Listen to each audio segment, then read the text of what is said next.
Guys, Joe McDonough back again for MyMMAnews.com. I'm joined by Mike Breeden. Mike, how are you coming off another big win? Yeah, how's it going, man? I'm doing pretty good. And now sorry, you go ahead. No, go ahead. This for you is two since the Contender Series. It must feel good to continue to build these wins up. How does this one feel? Man, it feels great, especially not really having to think about it. I got a call Monday night saying my teammate got injured and saying, hey, you want to fight? I'm like, yeah, I've been training, so let's go. So I didn't really have much time to think about it. The hardest thing was making the weight. And yeah, so I really like that, just having fun, mixing it up a little bit. Absolutely. And I was going to ask, I've never actually asked this. And I know that with the weight cut and not preparing for your opponent and things like that, obviously very tough. But is it almost sometimes better to get that last minute call and kind of not have the mental block of the 6 to 8 week camp and all of this thing? Tell me about that. Man, I enjoy it.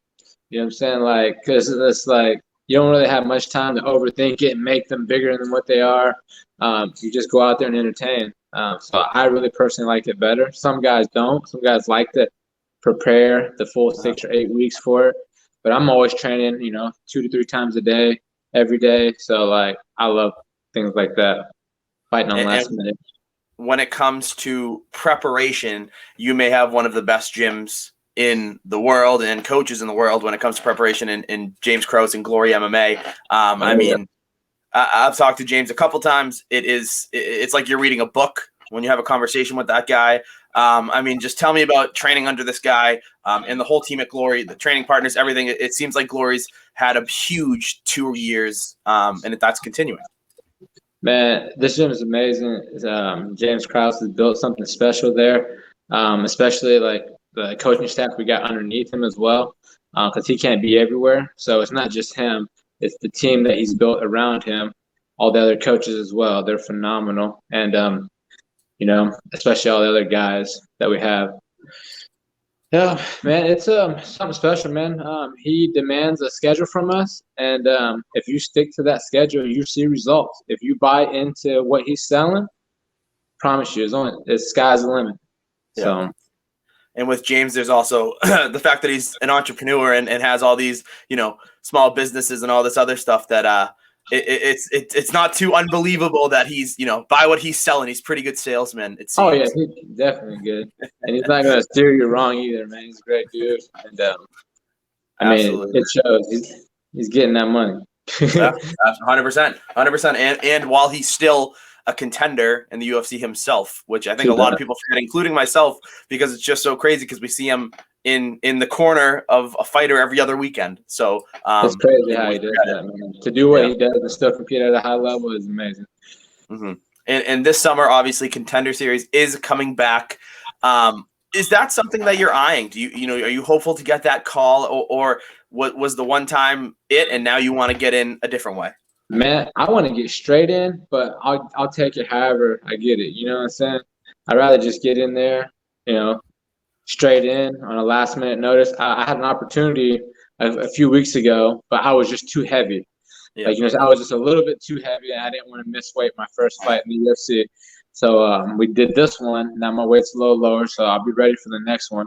But if it doesn't happen, man, contenders, line them up. I don't care. I'm ready to go. I'm training every day. So. And how much does it help to have the rapport of a James Krause and of a Glory MMA? How important is it for gyms to build up this persona of, all right, here's the next guy? Because the UFC is going to come back and say, all right, you got anyone else for a last-minute call?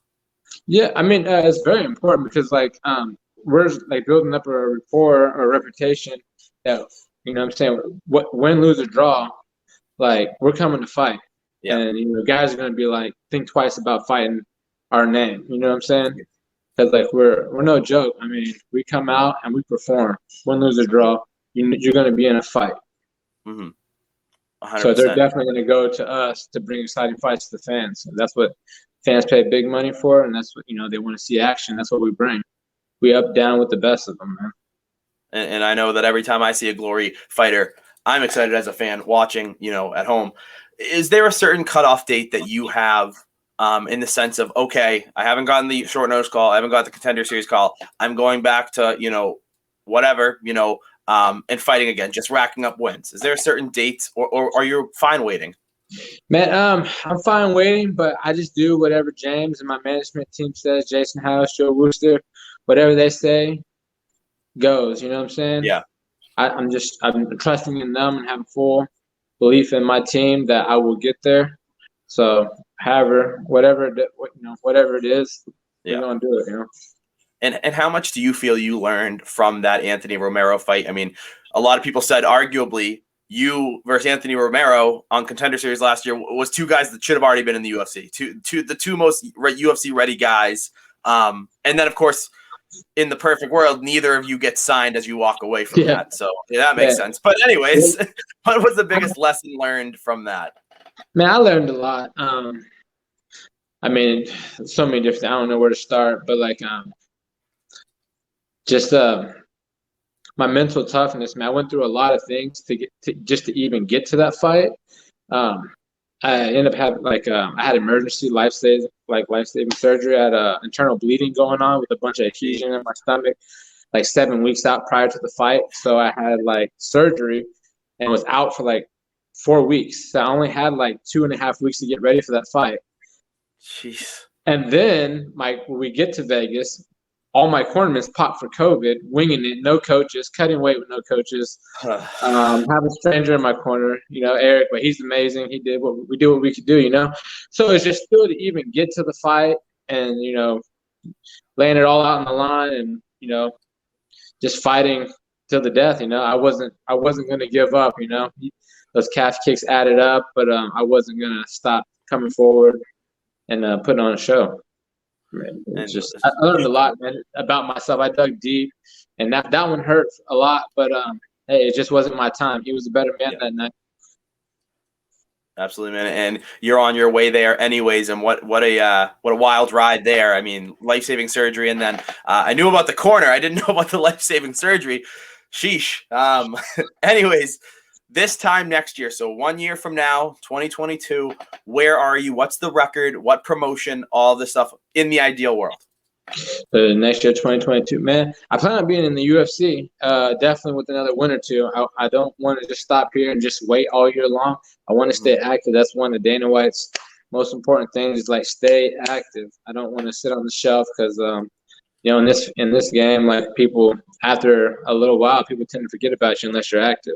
So I want to stay active and rack up a couple more wins and be in the UFC for sure next year. So, absolutely, Mike. That's all I've got for you, man. I appreciate the time. Thank you, and I look forward to what's next this summer. All right, thank you, man. I appreciate it.